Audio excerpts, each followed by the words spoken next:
मैं सुरभि एक्सप्रेस से रजनी साहब और हम आए हैं कांचमील क्षेत्र में। आज 2 तारीख है, शाम का लगभग टाइम 6 बजे का है और ये खाना बांटते हैं गरीब मजदूरों को। तो हम उनसे बात करते हैं, उनका क्या रुझान है। सर बताएंगे आप खाना किस तरीके से बांटते हैं। नमस्कार, मुकेश गोस्वामी। हम लोगों ने ये एक शिव परिवार की तरह से हम लोग काम कर रहे हैं और ऐसे पैकेट्स बना करके उनको मजदूरों को और जो परिवार लॉकडाउन बंद होने की वजह से लॉकडाउन की प्रक्रिया जो चल रही है उसकी वजह से मजदूर नहीं जा पाते हैं मजदूरी पे, तो ऐसे परिवारों को खाना वितरण करते हैं। सर अभी तक आप जो खाना बांट रहे हैं कहाँ बांटा आपने।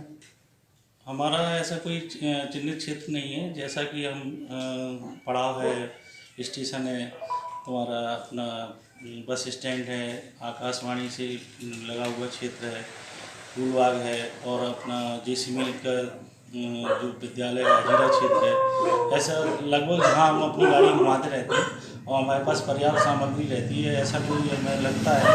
और कई लोगों को हमने बोल भी रखा है, अपने नंबर भी दे रखे हैं। ऐसे परिवार अगर उनको रहते हैं तो उनका फ़ोन भी आता है हमारे पास और उनको खाना उपलब्ध कराते हैं। और ये आप जो खाना बांटते हैं ये आप स्वयं बनाते हैं या और किसी से बनवाते हैं, और बांटने आप स्वयं जाते हैं कि टीम के साथ जाते हैं। हमारे जो खाने बनाने की प्रक्रिया बिल्कुल घर में सात्विकता के आधार पर बन रही है।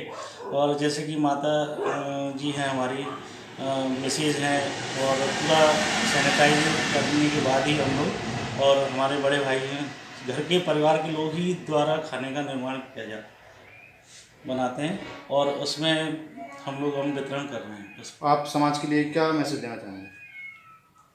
वास्तव में जो स्थिति आज जो पूरी दुनिया में चल रही है, और जैसा कि हम सबको ये पता है कि लोगों में ये एक दहशत का माहौल है और हम उनको ये लगता है कि हमको खाने की और मजदूरी की प्रक्रिया कैसे दोबारा से शुरू हो पाएगी। इसकी वजह से उनको बहुत ज़्यादा चिंतित रहते हैं। तो ऐसे परिवारों को हम चिन्हित करके उनको मानसिक सांत्वना भी देते हैं और इस विकराल परिस्थिति से निपटने के लिए उनको प्रेरित भी करते हैं।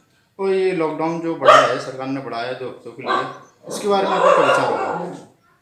ये प्रक्रिया बढ़ाई गई है वो हम सभी के लिए है और कहीं ना कहीं हम लॉकडाउन की जो पालन करने से हमारे हिंदुस्तान में ये केस की कमी निरंतर थोड़ा सा थमी हुई है और इस प्रक्रिया को बढ़ाने से हम सरकार को धन्यवाद देते हैं। और दूसरा, लोगों का उनकी भी मानसिकता चेंज हो रही है कि अगर हम घरों में रहिए तो ज़्यादा सुरक्षित रहेंगे। और जी हमारा पुलिस प्रशासन, डॉक्टर की टीम और नगर निगम की टीम जो दिन रात 24 घंटे काम कर रही है, उसके बारे में आप क्या कहना चाहते हैं। बहुत बेहतरीन सराहनीय काम है और ऐसे लोगों को मैं सलूट करता हूं।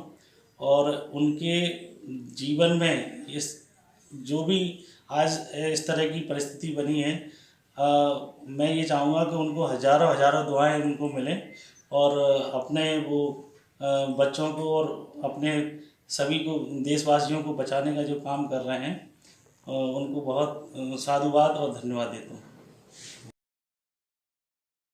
आपको ये खाना बांटने की प्रेरणा कहाँ से आई।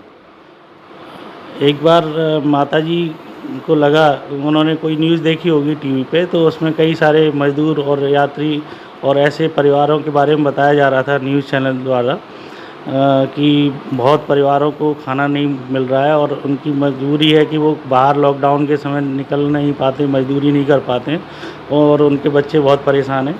तो ये व्यथा उनको बहुत ज़्यादा पीड़ा उनको लगी।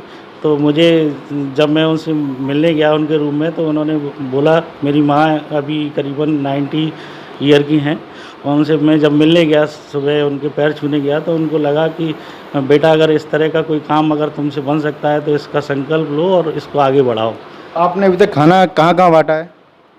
हमारा जो निवास है वो कांचमील क्षेत्र में है और इसमें हमने ये प्रक्रिया अपनाई है कि जो बाहर हाईवे पे भी लोग आ रहे हैं उनको भी दे रहे हैं। तानसेन रोड है, कोई पड़ाव का क्षेत्र है, हमारा बस स्टैंड का क्षेत्र है, स्टेशन का क्षेत्र है, फूलबाग का है। ऐसा कोई एरिया निश्चित नहीं है जहां हम गाड़ी घुमाते रहते हैं और हमारे पास सामग्री इतनी पर्याप्त मात्रा में रहती है कि जो भी हमें मिलते हैं 2, 4, 5 परिवार उनको तो हम देते ही देते हैं। बाकी कुछ परिवारों के लिए हमने अपने दोस्त यारों को भी फ़ोन लगाए हैं, और आपके माध्यम से मैं आपको भी बोलना चाहता हूँ कि आप मेरे से जो नंबर ले सकते हैं, ऐसे कोई परिवार चिन्हित होते हैं और जिनको लगता है कि आपको ऐसे परिवारों को भोजन पहुँचाना है, तो आप मुझे फ़ोन कीजिए और मैं आपको उतने टाइम आपको भोजन की व्यवस्था कराऊँगा।